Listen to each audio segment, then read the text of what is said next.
கருவேப்பிலை தான் எடுத்திருக்கேன். நம்ம கருவேப்பிலை என்னதான் வந்து நல்லா பார்த்து ஸ்டோர் பண்ணி வச்சாலும் உடனே வந்து பார்த்தீங்கன்னா காஞ்சு போயிடும். நம்ம மோஸ்ட்லி வந்து பார்த்தீங்கன்னா கவர்ல தான் வந்து போட்டு ஸ்டோர் பண்ணி வைப்போம். அந்த மாதிரி வைக்காதீங்க. இதை வந்து நான் இன்னைக்கு வீடியோல காட்டிருக்க மாதிரி ரெண்டா வந்து பிரிச்சுக்கோங்க. ஸோ கொஞ்சம் வந்து இதை எப்படி ஸ்டோர் பண்றதுன்னு பார்க்கலாம். அதுக்கு வந்து ஒரு பவுல் எடுத்திருக்கேன். இப்போ இந்த பவுல்ல வந்து நீங்க டிஷ்யூ பேப்பர் இருந்துச்சுன்னா எடுத்துக்கோங்க. அப்படி இல்லை ஏதாவது வெள்ளை துணி இருக்குன்னா அந்த வெள்ளை துணியை வந்து இந்த மாதிரி அந்த பாக்ஸ்ல கீழே வந்து விரிச்சு விட்டுக்கோங்க. நான் மொத்தமா ஒரு பெரிய சைஸ் கர்ச்சீஃப் வந்து எடுத்திருக்கேன். இந்த கர்ச்சீஃப் வந்து நம்ம அப்படியே போட்டுட்டோம்னா அது க்ளோஸ் பண்ணி கவர் பண்றதுக்கும் ஈஸியா இருக்கும். ஸோ அதனால தான் இப்போ இதுல வந்து நம்ம ஃபர்ஸ்ட் கொஞ்சம் கருவேப்பிலை எடுத்து வச்சிருந்தோம் இல்லையா, அதை வந்து இதுல வந்து எல்லாத்தையும் வந்து உருவி வந்து நம்ம இதுல போட்டுக்கலாம்.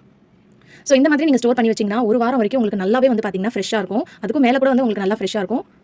ஸோ இந்த மாதிரி எவ்வளோ இருக்கோ அது மொத்தத்தையும் இந்த மாதிரி போட்டுருங்க. போட்டதுக்கப்புறம் இந்த கர்ச்சீஃபை வந்து அதுக்கு மேலே இந்த மாதிரி கவர் பண்ணி மூடிடுங்க. இந்த மாதிரி மூடிட்டு நம்ம இதை வந்து க்ளோஸ் பண்ணிவிட்டு ஃப்ரிட்ஜில் வந்து வச்சிடலாம். இது வந்து நம்ம அப்புறமா வந்து யூஸ் பண்ணுறதுக்கு. ஸோ ஃபஸ்ட்டு கொஞ்சம் எடுத்து வச்சிருந்தோம் இல்லையா, இதை வந்து நம்ம எப்பவுமே வந்து கவரில் போடுவோம் இல்லையா, நார்மல் கவரில். அந்த மாதிரி கவரில் போடாதீங்க. இந்த மாதிரி கவரில் போட்டிங்கன்னா உடனே வந்து உங்களுக்கு அந்த கருவேப்பிலெல்லாம் கருத்து போன மாதிரி ஆயிரும். ஸோ அதுக்கு பதிலாக இந்த மாதிரி முட்டை வாங்கும்போதெல்லாம் நம்மளுக்கு கவர் கொடுப்பாங்க பார்த்தீங்களா, அந்த கவரை வந்து எடுத்துக்கோங்க. இப்போ இந்த கவரில் வந்து இந்த கண்டு இருக்கு இல்லையா, இந்த போர்ஷன் வந்து கீழே இருக்கணும், இலை வந்து மேலே பார்த்த மாதிரி இருக்கணும். இந்த மாதிரி ஸ்டோர் பண்ணுவீங்க. இந்த மாதிரி வச்சா உங்களுக்கு ரொம்பவே வந்து பார்த்தீங்கன்னா ஃப்ரெஷ்ஷாக இருக்கும். இதை வந்து நீங்கள் ஃப்ரிட்ஜ்லேயே வச்சு யூஸ் பண்ணிக்கலாம், வெளியே கூட வந்து பார்த்தீங்கன்னா வச்சு யூஸ் பண்ணிக்கலாம். ஸோ ஃபஸ்ட்டு வந்து நம்ம இதை யூஸ் பண்ணிட்டு அதுக்கப்புறம் வந்து பார்த்தீங்கன்னா நம்ம பாக்ஸில் கண்டெய்னரில் போட்டு ஸ்டோர் பண்ணி வச்சிருக்கிறத வந்து எடுத்து